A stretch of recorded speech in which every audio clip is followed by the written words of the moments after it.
위드 코로나의 시대에서 가장 두드러진 변화는 미디어 산업이었죠. 그 중에서도 컨텐츠 소비에서 가장 먼저 나타났고 그 핵심이 바로 OTT 소비와 실시간 스트리밍, 흔히 우리가 라이브라고 부르죠. 이들의 대중화였습니다. 밀폐와 밀집이 주는 심리적 불안함으로 극장과 공연, e스포츠 시장이 가장 큰 타격을 입었는데 관련 컨텐츠들이 IPTV로 흡수된 것이 아니라 내 손 안의 OTT 소비로 이어졌습니다. 동시에 십수년간 당연하다시피 했던 각종 대면 행사들은 유튜브를 통한 실시간 스트리밍으로 대체되고 있습니다. 처음엔 무슨 말이지? 어린애들이 쓰는 말인가 했던 랜선 토크나 방구석 콘서트 같은 신조어가 어색하지 않은 세상이 되었습니다. 기생충의 오스카 최우수 작품상 수상으로 K무비의 르네상스가 열리나 싶더니 연이어진 코로나의 무서운 확산은 극장 산업을 강타했고 지금 1년이 훌쩍 넘어갔지만 여전히 그 자리입니다. 이로 인한 집콕 문화는 인간의 기본적 욕구인 엔터테이닝 니즈와 연결되며 영화, 드라마, 게임, 음악 같은 미디어 소비 시간을 대폭 늘렸습니다. 특히 구독형 OTT, 즉 유튜브처럼 무료로 시청하는 모델이 아닌 매월 구독료를 지불하는 유료 OTT 산업은 2020년 극장 산업 매출을 최초로 추월하며 전 세계 6억 명의 유료 가입자를 확보하는 기염을 토했습니다.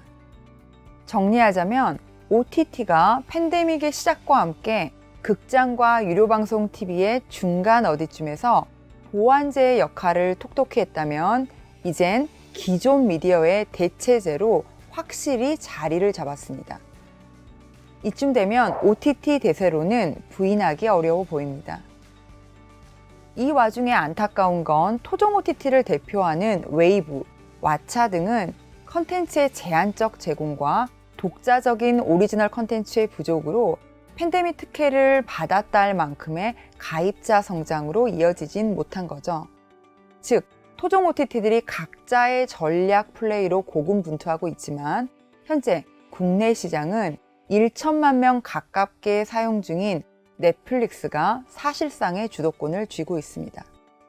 여기에 올해 한국 시장 상륙을 공식적으로 알린 디즈니 플러스, 애플 TV 플러스 등의 글로벌 공룡들이 또 대기 중이니 판의 변화에 대한 우려가 있습니다. 그런데 이러한 담론에서 흥미로운 점이 있죠. 넷플릭스, 디즈니 플러스, 아마존 프라임 비디오 같은 지금의 OTT판과 미국의 컨텐츠 산업은 미국의 컨텐츠 가이들이 만들지 않았다는 점입니다. 이 판의 뒤에는 거대한 금융 기업들과 IT 기업들이 버티고 있죠. 즉, 미국의 컨텐츠 산업은 금융 자본과 IT 기술 기업의 결합체입니다.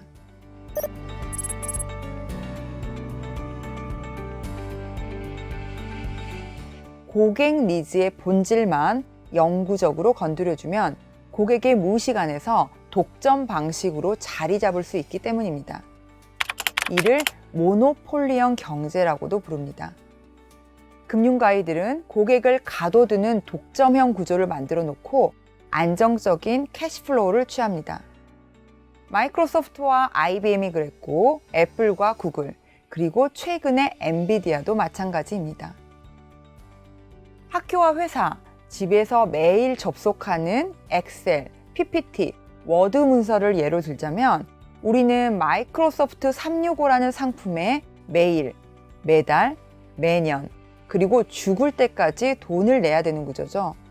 우리가 너무 일상이라서 고객은 이것이 비싸다고 또는 매월 내 지갑에서 돈이 얼마 나가는 것조차 인지하지 못합니다.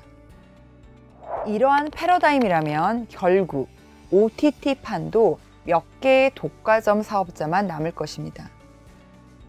그런데 이들의 공통점은 모두 구독경제 모델이라는 점입니다.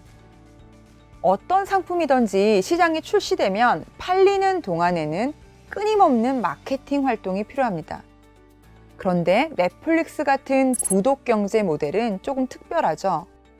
일정 수준 이상의 가입자가 모아지고 소셜 영향력이 생긴 다음부터는 해당 상품에 지속적으로 마케팅 비용을 쓰는 것이 그닥 효과가 없습니다. 우리는 인지하지 못하는데 매월 돈은 따박따박 나가는 구조, 즉 고객이 구독 경제에 갇혀 있죠. 바로 이것이 잘 설계된 구독 경제 모델의 영특함입니다.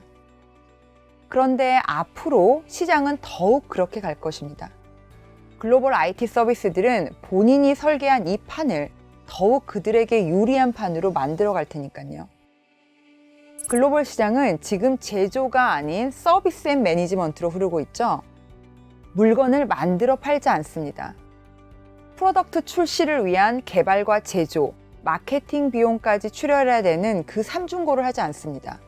상품을 기획하거나 연구 개발자는 있으나 공장은 필요 없죠. 지금 전 세계의 경제 구조가 바뀌고 있습니다. 한국은 십수년간 IT 강국이라고 알려져 있습니다. 심지어 K-드라마, K-무비, K-팝 컨텐츠는 글로벌 시장에서 시쳇말로 너무 잘 나갑니다. 그런데 왜 우리는 OTT로 대표되는 지금의 글로벌 IT 서비스들이 만들어간 이 판도에 수동적으로 종속되어 있는지, 우리가 혹시 K-컨텐츠의 경쟁력만 믿고 이 산업을 만드는 제반 환경들과 이들의 상호작용, 즉 가장 중요한 때로와를 놓치고 있는 건 아닌지 점검이 필요합니다.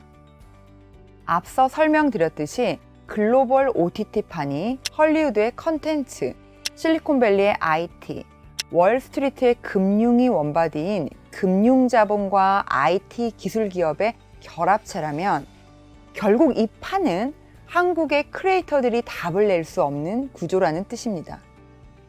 지금처럼 K-컨텐츠 크리에이터들은 재미있는 컨텐츠를 잘 생산하는 그 본질에 집중하게 하고, 기관과 산업들은 한국의 IT와 금융가이들 같은 슈퍼 빅 플레이어들을 어떻게 이 판에 유입시킬지에 대한 고민이 필요합니다. 천운처럼 쥔 K-컨텐츠의 르네상스를 이어가야 하니까요.